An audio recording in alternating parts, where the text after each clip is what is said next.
haftee Usmaayyoodhaa Mustafaa Harawwee jagna katiyyitii onnata akka qawwee daanyaa artistoota goota beeku hiilaa kaseenaa keen beekne oromummaa jiila qallaa keessi jabaa laalani janguunne saba kanaaf jecha jirtaa wantin taane nuuf jecha jibbamtee maraataa jedhamtee maqaa jijjiirratte dhugaa barbaacha nuuf jecha hir'attee nuuf cabde cinaacha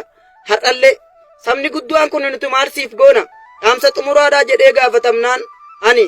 biyya kootiif maaliin ooleen keessoof laala malee sabni oromoodhaa kana na haa godhuu jechuuttiin amanu ammoo mirgi isaanii naaf haa kabajamu osoo dhukkubsattuu jecha seenaa jettee osoo boo'uun fedhin garaan hurgufte kadir ilma martuu ilma baha biiftuu